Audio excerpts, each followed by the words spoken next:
Hello and welcome to the James Granström podcast Super Soul Model series, where I help people tune and tap in to their natural state of well-being. Today's episode is how to be a more effective communicator. If you're new to the podcast, please remember to like, subscribe and share. And if you're returning to the podcast and you haven't already, please go and leave a review, like perhaps in Apple or Amazon or wherever you're listening to this. Anytime you leave a review, it massively helps support the show in its growth and helps get out to the right people who really need this content. So thank you in advance. So today's show is how to be a more effective communicator. Our well-being is largely dependent upon our relationships. The great Tony Robbins said, the quality of our life is dependent on the quality of relationships that we have and the quality of the questions that we're asking ourselves. So if the quality of our life is dependent on the relationships that we have, then being a more effective communicator is definitely going to help. Now, my story has shown me that the clearer I've become in my ability to communicate with others, the better my relationships have improved. Now, that's not always been the case, but as I've evolved, as I've grown in awareness, my ability to communicate has gotten better and better. Now, I've not always been like that. My parents are the ones who brought me into this world, who've shown me how to communicate, and yours will have as well, whoever's brought you up in the world. And so you've learned through vibrational sponging, you've learned through being around these people that these are the habits and qualities and the communication habits that you pick up. So if your parents weren't very good at talking to one another or expressing their feelings, maybe you're like that. I know that my father wasn't very good at expressing his feelings, and my mother was quite good at expressing her feelings. Two very different people. My mother would also speak to everybody when we go to the shops, and my father would be very quiet and closed off and quite reserved. Again, two very different habits. So I'm absorbing from two different people the way to communicate with others. And so it's only as I've evolved in awareness and learned that communication is a skill that can be learned. I've tried to take the best qualities of both my parents and use them to my own advantage. I've noticed that my mum would speak to everybody and they would always respond to her warmly because she was a very good communicator, always expressing her needs, what she needed and what she needed for her kids in that moment. And my father, he was very good at a business and he was very orderly, but not so good with people. And so again, that's how I've learned how to communicate on that side. So I've tried to take a mishmash of both of that and find my own way whilst learning from experts. Some people are obviously better at communicating than others. And in my case, it was my mum rather than my dad. However, you can still learn these skills. And I was once a shy guy. I was once very shy as a kid. And then as I grew in confidence, as I watched my mum talk to loads of people, as I watched them give her feedback of her warm communication, I started to adopt that too. And then I recognized that whether I was in a restaurant or wherever I was, people began to respond warmly because of having absorbed that information, having absorbed those skills from watching and learning. So if you've got any children, they're always watching you. And so as I've gained confidence in my ability to communicate effectively, so can you. One thing I've noticed is looking at some stats whilst preparing this episode is that the divorce rate in the UK is like 33%. That's 1 in 3 people get divorced. Now in the US, it's even higher. It's like 50%, like 1 in 2 apply for divorce. And that was in the year 2019. So these are fairly recent statistics that have been brought to my attention. Not that you need to get married. The purpose of these statistics is just to really show us that if we became better communicators, what would that do to our relationships? How would we be better? How would our relationships be better off? And I reckon the answer to that would be greatly improved, because the people at the other end who get the offshoot of ineffective communication or of relationship failure are the children, are the people who are left behind at the end of it, who've got to clear up the pieces. And that's the suffering that we want to kind of be able to alleviate. We want to alleviate the suffering, particularly of the little minds, by being better communicators. And that's what I want to kind of share with you in today's episode. So I have 3 ways to make you a more effective communicator. And I'm going to share them in the most simplest way I possibly can, because there's a lot of detail that could go on with this, but I'm going to just try and make it as easy as you can so you get some practical tools in which you can apply. Number one, the art of listening. Listening is the greatest skill that we can have in communication. It's not the actual art of speaking, it's the art of listening to someone talking to you and talking with you. When you're really able to listen, you're able to assimilate the information, you're able to consider the information, and you're able to create space so that other person feels loved and valued and heard. Because when we really listen, what we're really doing is we're loving the other person. When we're really listening to another person, what we're allowing them is the space to be themselves in that moment and express their needs, feelings, and emotions. So the art of listening can be waiting for people to finish their sentences rather than interrupting them. I know I've been really bad at this in the past, so I've become a lot more aware about not finishing sentences or interrupting people. You could also create spaciousness by not answering straight away when they're speaking to you, or perhaps asking for an opinion. Some people just say stuff, but can you just create space after they said something and then really wait and consider what they've said?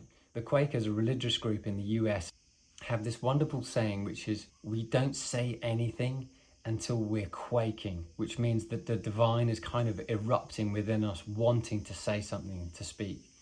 What if we all waited until something really was quaking within us to wait to speak? And then that something that you do say is of great value. It's often the people who are the quietest in the room are the ones you better watch out for. Because the ones who are quietest in the room are listening and absorbing and considering all the information taking place. And then if they do speak up, you're really going to want to listen to what they have to say. So why not become one of those people who are really absorbing the information, creating that sense of spaciousness, allowing that silence to brew until something is quaking within you to want to speak. Because when you do, it's going to be extremely powerful, and that is activating the art of listening. Also, think about famous speeches you may have heard, like the Martin Luther King, "I have a dream." When you're listening to Martin Luther King back in the 60s in the civil rights movement, he has these pregnant pauses in between. Even JFK, loads of people who have given really powerful speeches always use space or spaciousness and even a block of silence in between their delivery. And the reason being is because it creates this sense of anticipation. It creates this sense of space. It creates this present moment awareness so that you're taking everyone on a journey with you. That really activates the art of listening. The difference between the masculine and the feminine is really interesting. I've studied David Dada, and I've studied people like John Gray, Men Are From Mars, Women Are From Venus, and I really appreciate learning different things and different habits of how we interact with each other, because I want to be the most effective communicator I can be. And that's obviously caused by wanting to be better, wanting to share wisdom. And what I've discovered is that there's this common denominator between men and women. Men really want to offer solutions, and women just want to be heard. And the masculine really wants to give solutions to challenges, and the feminine just wants to be heard, doesn't always need a solution, doesn't always want a solution. And that was really tricky for me when I was growing in awareness and learning to be a better communicator, because I sometimes want to go in and kind of save the feminine aspect, the females in my life, give them solutions to the problems they have. But they didn't want that. What they wanted was just to be heard, just to be listened to. And so is that you, if you're a guy listening to this? Can you listen to the feminine, the women in your life? Can you listen to them and just hear it out, hear what they've got to say, rather than jumping in, trying to find a solution and being a hero? It's not about being a hero with the feminine, it's about listening. I've seen relationships break down as a result of trying to help solve the problem for the feminine, when actually the feminine wants to see the masculine thrive, and it also wants to see the masculine listen to the feminine. And the feminine will get the best out of the man. Now, and that's not to say that he doesn't need a good kick up the bum sometimes, but what it is trying to say is that when you appreciate the masculine for all the things that he is doing, you're going to get the best out of him. So the dynamics are very different. So the masculine to get the best out of the feminine is to listen. And for the feminine to get the best out of the man is to appreciate. So to activate the law of listening, you need to create a sense of spaciousness. You need to create a little silence to consider what you've heard and then respond carefully and consciously. And also to just listen to what someone has to say without interrupting. How much better would politics be if people were able to really listen rather than interrupt? How much better would families get on with each other if they were really able to listen, to think and feel what each other is saying really, and really share what our needs and feelings and desires are? Now, one of the ways you can become a better listener if you don't feel you're great at listening and you're just starting out on the journey, don't worry, there's a simple tip I can give you here. For the mind, what you want to do is begin to listen to the far nature sounds. As you listen to the sounds of nature, really with your far ear, maybe as if you're listening to this right now, you could probably hear the cicadas in the background. That is no accident that that's happening as we're speaking, because those sounds of nature really steady the rhythm in your brain to alpha wave patterns. But aside from that, it really helps you become conscious and present of what someone is saying. So the furthest sound we're able to listen to expands our awareness, expands our ability to listen, and will also improve your communication as you become a better listener. Another way you could do that is when you're in bed at night, you could, as you're sort of all cozied up, you could listen to the sound of your heartbeat. Or when you're taking a bath, you could listen to your heartbeat as you submerge yourself under the water and maybe hold your breath. You could hear your heart pumping. These are all wonderful ways to become better, expanding your awareness and becoming a better listener, as well as allowing people that spaciousness to finish their sentence before you respond. Number 2, my second way to become an effective communicator is to express your needs in simple language. Now, a lot of people don't do this. I used not to do this. This is something that I've had to become conscious at. Everything I share on this podcast is all about the things that I've managed to turn around and have taken time to. I've become conscious of my evolution of becoming a better human being. And it takes time, and any habit that you have that is kind of negative to start with, or a bad habit. You know, I'm the guy who used to have milk 3 sugars in my tea and coffee, and I call this the baby steps. Milk 2 sugars, milk 1 sugar, milk no sugars, no milk, you know, and eventually herbal tea. Now, at the end of it, it's not about necessarily what you're doing now, it's about who you become along the way.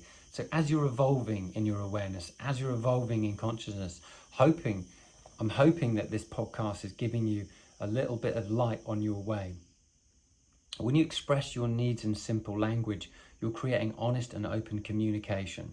That means you're valuing yourself. And when you value yourself, other people will begin to value you. And when you value yourself, you're also respecting yourself. So you need to be super clear with yourself and others what your needs are. Otherwise, you create this split energy, and split energy creates resistance. And that is why a lot of people suffer in their communication, because of this thing called split energy, which means I kind of want them to do this, but I can't do this.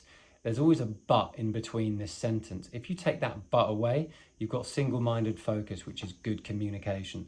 So you've got to be clear about what your needs are. I will do this, but I won't do that. This is the time I've slotted to be able to take some time out for myself.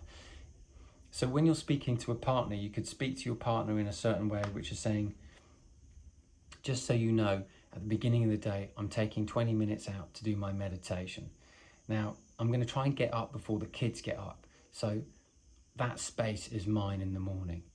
Now, also, it might be I take each time to do a little bit of yoga. I take each time to do a workout. Now, whether you're a male or you're a female, taking the time to tell the people who are close to you what you're choosing to do or planning to do and being clear about it, rather than not being clear about it, creates a great sense of communication. That creates trust, that creates healthy boundaries. Now, you have to plan when you're in a relationship the best way in order to communicate when you've got different schedules going on. But you've got to find this common ground. You've got to find this place where it works out for everybody. And so when you can express your needs clearly and perhaps try and create a win-win in that situation, you're going to have better communication going on. Don't think that everybody knows what you want. If you don't ask for what you want and you don't express your needs, you're not necessarily going to get it. Not everybody is psychic and is going to pick up on what you need, and don't expect them to. So it's super important that you get very clear about what your needs and wants and desires are with the people that matter to you, or the people that you're living with, or the people that you're working with. Let them know clearly. If you're going to be late, let them know well in advance what's going to happen. Tell people what you're doing. Tell people what's happening. Don't be afraid, because challenges and problems are going to crop up anyway. But when you're super clear with yourself, not worrying what anyone else is going to say, you'll be free. And the tenets of your own well-being is freedom, growth, and joy. And when you express yourself and your needs super clearly, you're going to not only grow through the experience, but you're going to gain greater freedom, which will lead to joy, because you're expressing yourself openly and honestly.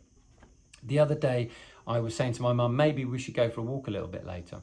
Now, when it came to 6 p.m, I was a bit knackered, and I was thinking I'll go for a workout. And then my mum goes, I thought we were going to the beach. And I said, we're not going to the beach. I said that maybe earlier. And she got really frustrated with me. And I thought, well, have I not communicated clearly?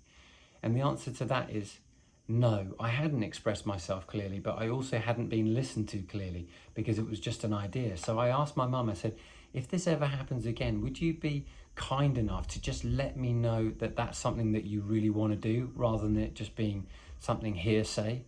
Because if you tell me you'd really like to go to the beach, rather than me just saying it nonchalantly, now I know that that's something that you really want to do. And so that was tied up really quickly and easily. And so instead of just saying something nonchalantly, really ask if you really want to go for a walk with your partner, or if you really want to go and do something. Tell the people that you care about that that's something you want to do, and that's something that you'd like to do in advance, rather than at the last moment. Because as you do, you're expressing your needs, and that's expressing what matters to you most. And you'll feel loved and heard when you are being able to be clear and set intent out first. So one of the things that I do to express my needs very clearly is to write intents down every day. And I write intentions down as a way of getting clear with my mind what's important to me. And when I can check off the list that this has been done, and this has been done, and this has been done, I feel fantastic. Not that life is a to-do list, but sometimes we have a lot of things on our plate. And so writing down intentions of the things that are important to me gives me that clarity. If you're not communicating effectively, it's because you think and are expecting other people to get you. Not everybody's going to get you, so you've got to make peace with that. So if you're able to be very clear about what your needs and wants are, other people will understand. You know, the amount of times I've gone into a shop and saying, do you have this? Or do you have that? And I couldn't see it out. And people have managed to go back behind the store to go and pull out the produce or whatever it is I'm looking for. That is expressing our needs very carefully. And people are always happy to come and help you when you tell them what you want. But if you go there and go, oh, I can't believe there's nothing there, I'm looking for that product and it's not there, that's moaning, that's never getting what you're wanting, and that store clerk's not going to help you. But if you go up to the store clerk and at the back and say, by any chance, do you have this product I'm really looking for? They are more than likely going to want to help you. Now that's expressing your needs super clearly. So where can you be that rather than complaining what is? Because when you express your needs clearly, it's like you are ordering on the menu of life what it is that you want. And maybe it will be there and maybe it won't be there. But at least you expressed what you wanted. And maybe you can come back another day and it's definitely going to be there. But I'm just talking about the menu of life. Be super clear with people what it is that you want, so that they know what you want, so that they can help you get what you want. Because ultimately, everybody's wanting to help each other out. And that's what I've found in human behavior. We're all wanting to try and help each other. The amount of times I've been stuck in a foreign country, particularly in Japan, and didn't know where I was going. And a Japanese person has actually drawn me a map about where I need to get to, because they understood that the language was very difficult to understand. They drew me maps. I'd never see that in Europe. And so I'm so thankful to the Japanese culture for the people who do that, because it makes you feel loved. It makes you feel heard. So state your needs clearly and you'll be surprised who will help you get what you need. Number 3, my third way of becoming an effective communicator is through non-verbal communication. How you show up in the world, your vibrational tone is everything. People are constantly picking up the subtle messages that you are sending out. And you might not be saying or stating what your needs are or communicating with the world, but everybody is picking up and judging these little aspects of you just based on the way you show up in the world. And you are communicating through all these different channels: eyes, body gestures, hand gestures, the way that you look, the way that you speak, the tone of voice that you use, your body positioning. Tony Robbins has this thing called body mirroring. So when you are able to communicate better, it's because you're able to build rapport with someone more quickly. And we can build rapport with each other by standing the way they stand, or using the words they use, or using the tone of voice they use. So it's just called mirroring, and it's very effective. But the quickest way you can build rapport is by giving people your attention. This is huge. When you give people your undivided attention and your presence, even though you may not be saying anything, you can be looking them in the eye. And as you look at them in the eye, the windows of your soul and both of your souls are connecting. And if you can use the same tone of voice and that you care, and now begin to use your voice in a way that you can extend and open your heart to another human being, you can connect. And when you connect, other people are going to help you.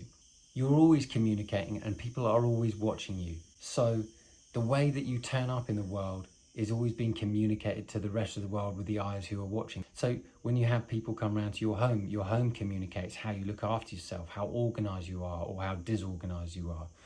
Even the way that you look after your staff, if you run a business and talk to your staff, people are watching. You're understanding how the business works. You know, how you turn up on time, how you present yourself to the world, how punctual you are, how you speak, what you say. All these things are being communicated to other people. People are watching. And so the better you are at communicating with each other, the better your life will become. And the more organized you are, and the more presence that you have, and the more open-hearted you are, the more effective you'll become as a communicator, both verbally and non-verbally. And so you're always setting the tone wherever you go. So if your communication's not great, look at how you're feeling. Are you not feeling great? Because the better you feel, the better your communications can be. Because a ship always comes in under calm seas. And the reason why that is because when you're calm, you also can be clear about the direction that you want to go. And so when you're clear and concise, now you're able to really communicate effectively. The amount of times people shout at each other and think that they're being heard, you know, I always used to say this with my dad: the more you shout at me, the less I hear what you're saying, is because you think that by speaking louder and shouting, I'm going to understand what you're saying. The answer to that is no. I only understand you and want to listen to you when you're speaking from a calm state of mind, because I'm only going to learn from you from that calm state. So teach and communicate from a calm state, because when you do, it's going to be really understood and grasped if you're really trying to help teach. But when you're shouting at people and screaming at people, the message is going to go through one ear and out the other. So you've got to try and maintain a sense of equilibrium to really be able to communicate more effectively. Now, you can do that obviously non-verbally by your presence and how you turn up in the world and give people good eye contact. Even taking your sunglasses off is a huge deal if you've never met someone before. I love wearing sunglasses, and particularly need them in Spain where it's super bright. But when I meet new people, my sunglasses are always off because I want to connect eye to eye. Connection is how we communicate better. And when we're connecting with one another through the eyes, through building rapport, through finding common ground, through speaking our needs, through listening to what someone has to say, what we're actually doing is becoming more effective moment by moment. And so the better you feel, the better your relationships are going to get. And it's just got this wonderful spiral effect going on, because when you feel great, you're on a high vibe. And when you're on a high vibe, you're just going to communicate way better.